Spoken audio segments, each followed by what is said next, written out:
नमस्कार साथियों, आज हम शुरू करेंगे कक्षा 10वीं के अध्याय 2, जिसका टॉपिक है दो चरों का रैखिक समीकरण का प्रश्नावली 2.1। इसका जो पहला प्रश्न है वो क्या कर रहा है, निम्न कथनों को समीकरण के रूप में लिखे।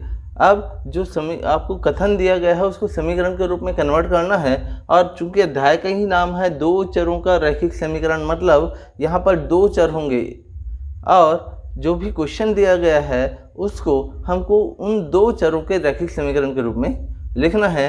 अब रैखिक समीकरण क्या होता है, तो रैखिक समीकरण जिसमें केवल एक घात हो, केवल एक घात है तो वो रैखिक समीकरण होगा, दो घात होगा तो वो वर्ग समीकरण कहलाता है। तो यहाँ पर रैखिक समीकरण है तो केवल एक घात होगा।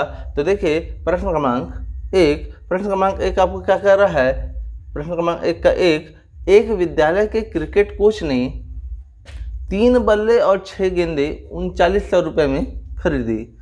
तो कितनी गेंदे और कितनी बल्ले, तो सबसे पहले 3 बल्ले और 6 गेंदे 3900 रुपये में खरीदी, तथा वहीं से उन्होंने 1 बल्ला और 2 गेंदे 1300 रुपये में खरीदी। अब इसको समीकरण के रूप में लिखना है, तो समीकरण के रूप में लिखने के लिए हमको क्या करना है, सबसे पहले हल में जो आपको ज्ञात करना है उसी को मान लेना है।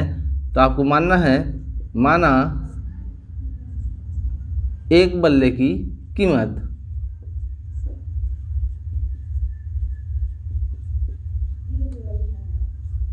बराबर x रुपए तथा 1 गेंद की कीमत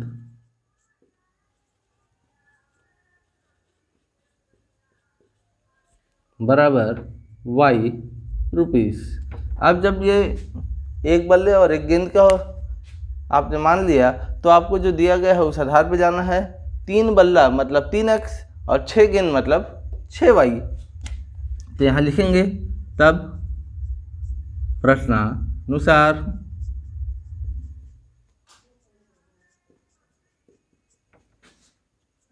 तीन बल्ले और 6 गेंद की कीमत बराबर क्या हो जाएगा, 3900 आपको दिया गया है प्रश्न में। तो 3 बल्ला को हम क्या लिख सकते हैं, 3x प्लस 6 गेंद मतलब 6y। तो गेंद को हमने y माना और बल्ले को x, तो 3x प्लस 6y बराबर ये हो जाएगा 3900। ये आपका हो जाएगा समीकरण 1। उसके बाद पुनः प्रश्नानुसार, तो देखिए फिर से जो प्रश्न है वो क्या बोल रहा है, उसी के आगे वहीं से उन्होंने 1 बल्ला और 2 गेंद 1300 रुपये में खरीदा।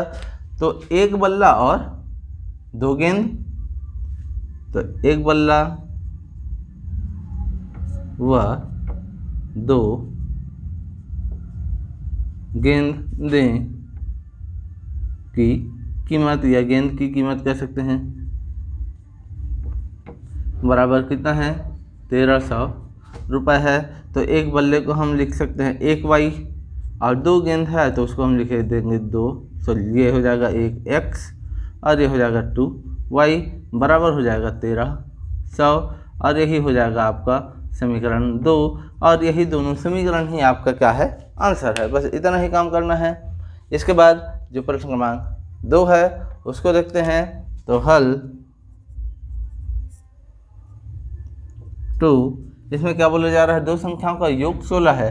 तो मानेंगे, माना कि पहली संख्या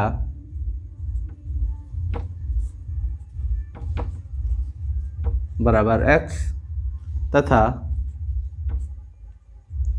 दूसरी संख्या बराबर y। तब प्रश्नानुसार, अब प्रश्नानुसार क्या है, उनका योग 16 है, तो योग मतलब प्लस, तो प्रश्नानुसार उनका योग या दोनों संख्याओं का योग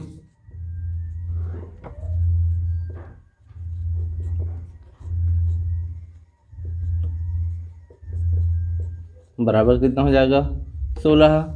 अब दोनों संख्या आपका क्या है, एक संख्या x और दूसरा y है, तो x प्लस वाई इक्वल कितना हो जाएगा 16। इसको आप अर्थात के रूप में लिख सकते हो। और उसके बाद पुनः प्रश्नानुसार, तो फिर से प्रश्न क्या बोला जा रहा है, उनका अंतर, अंतर मतलब माइनस, तो यहाँ लिख सकते हैं दोनों का या दोनों संख्याओं का अंतर।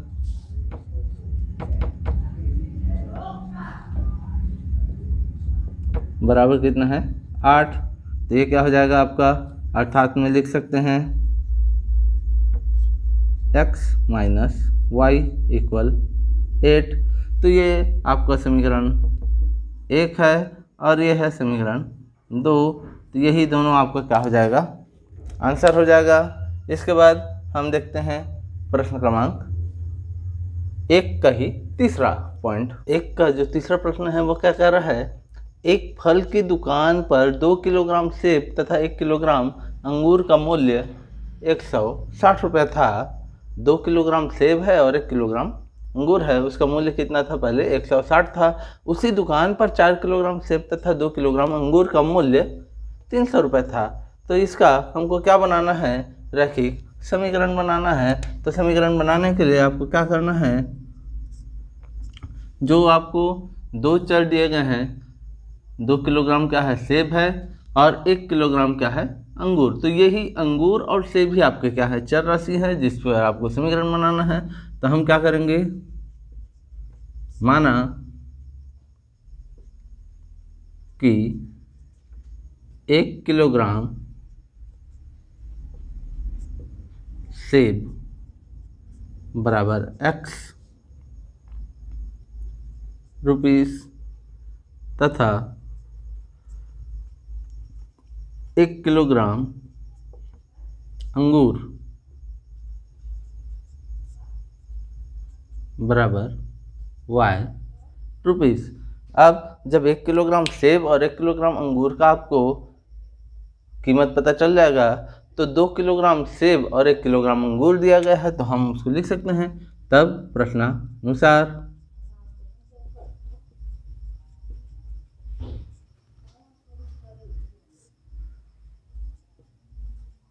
2 किलोग्राम सेब तथा 1 किलोग्राम अंगूर बराबर हो जाएगा कितना के, जितना आपको प्राइस दिया गया है 160। अब इसको हम इस रूप में लिख सकते हैं अर्थात के रूप में। तो अर्थात क्या हो जाएगा, 2 किलोग्राम क्या सेब है, तो 2 किलोग्राम मतलब 2। अब सेब को हमने माना x, तो ये हो जाएगा 2x प्लस 1 किलोग्राम मतलब 1। अब अंगूर है तो अंगूर को हमने y माना, तो 1y बराबर हो जाएगा 160। ये हो जाएगा आपका समीकरण 1। उसके बाद पुनः प्रश्नानुसार, तो फिर प्रश्न क्या बोल रहा है, 4 किलोग्राम सेब और 2 किलोग्राम अंगूर, तो यहाँ उसी को लिखेंगे 4 किलोग्राम सेब तथा 2 किलोग्राम अंगूर बराबर है कितना के 300 रुपये, तो उसको बराबर में 300 लिख देंगे।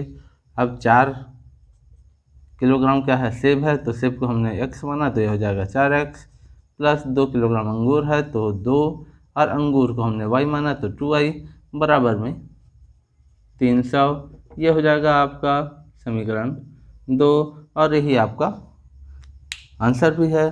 तो इस प्रकार से हम समीकरण 1 और 2 को हल मानेंगे और इस प्रकार से तीसरा क्वेश्चन समाप्त होगा।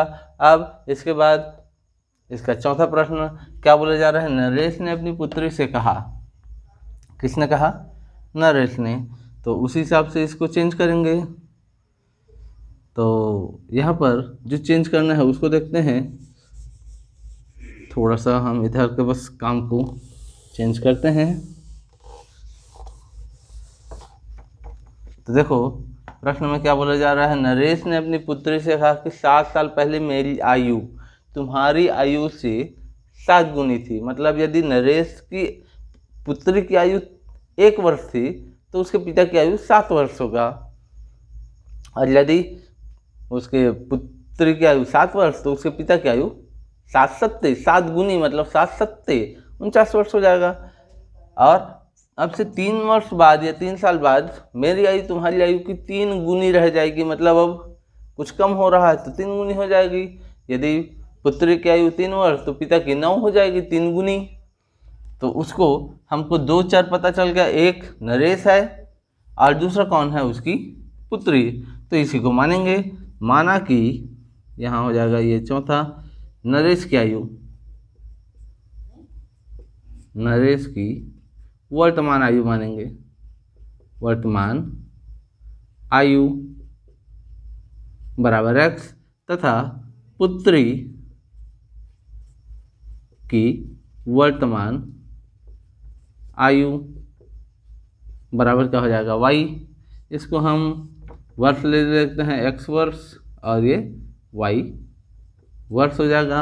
अब प्रश्न अनुसार, तो प्रश्न अनुसार यहाँ 7 साल पहले, तो प्रश्न अनुसार 7 वर्ष पहले। अब 7 वर्ष पहले बोला जा रहा है तो अभी यदि आपकी आयु मान लीजिए 14 साल है तो 7 साल पहले कितना था, 14 में से 7 घटा दोगे तो यहाँ पर भी वही होगा। अभी वर्तमान आयु x है तो 7 साल पहले क्या होगा, x माइनस 7। तो 7 वर्ष पहले नरेश की आयु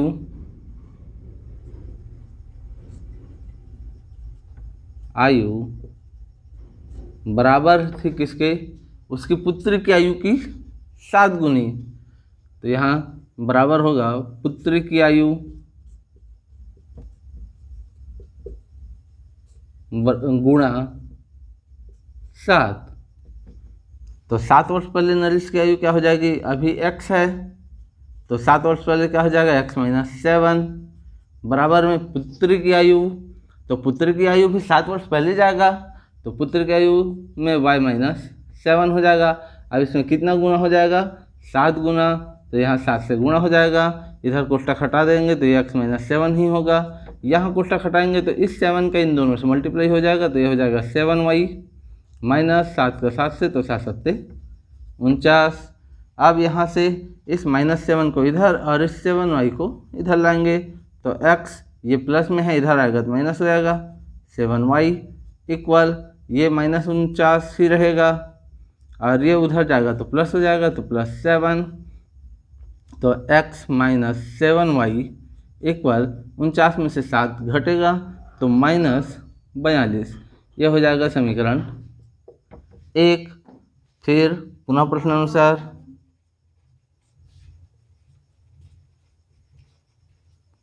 फिर प्रश्न क्या बोल रहा है, 3 साल बाद।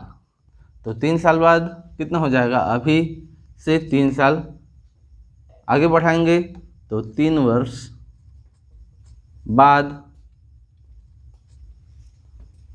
नरेश की आयु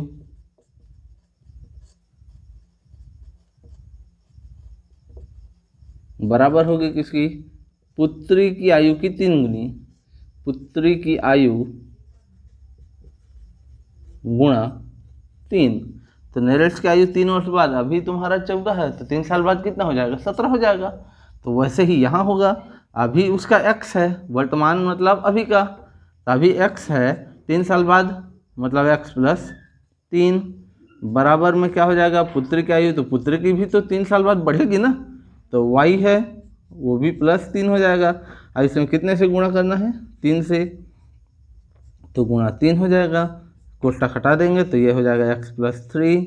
यहाँ इस 3 से इसका मल्टीप्लाई हो जाएगा तो 3y प्लस ये हो जाएगा 3 तिया 9, इस 3y को इधर और इस 3 को उधर, तो ये हो जाएगा x प्लस ये हो जाएगा 3y इधर आएगा तो माइनस में आ जाएगा तो -3y इक्वल 9 जा सकता था, ये +3 उधर जाएगा तो हो जाएगा -3, तो x माइनस 3y इक्वल 9 में से 3 घट जाएगा, ये हो जाएगा 6 और ये हो जाएगा आपका समीकरण 2। यही दोनों समीकरण ही आपको चाहिए था। तो इस प्रकार से ये आपका प्रश्न क्रमांक 1 का चौथा हुआ। अब देखते हैं इसका पांचवा और लास्ट प्रश्न पहले भाग का। तो यह है प्रश्न 1 का पांचवा प्रश्न। एक व्यक्ति घर से कार्यालय तक जाने के लिए 90 किलोमीटर की दूरी तय करता है। इसके लिए वह क्या करता है, ट्रेन और टैक्सी का उपयोग करता है। व्यक्ति द्वारा टैक्सी से तय की गई दूरी ट्रेन से तय की गई दूरी की 2 गुनी है। तो इसके लिए आपको करना क्या है, हल में मान लेना है कि ट्रेन द्वारा तय की गई दूरी क्या है, x किलोमीटर, और टैक्सी द्वारा तय की गई दूरी जो है y किलोमीटर है। तो टोटल दूरी वो कितना तय कर रहा है, 90 किलोमीटर। तो आप कुल दूरी यहाँ पर लिख सकते हो,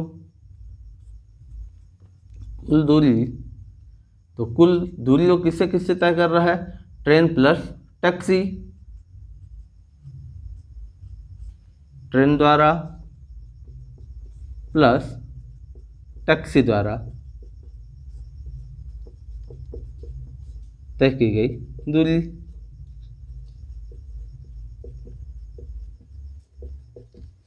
तो कुल दूरी कितना है, 90 है, और ट्रेन द्वारा उसने x और टैक्सी द्वारा y, तो यहाँ प्लस हो जाएगा। तो x + y = 90। इसको इस प्रकार से लिख सकते हो, यह हो जाएगा समीकरण 1। और फिर पुनः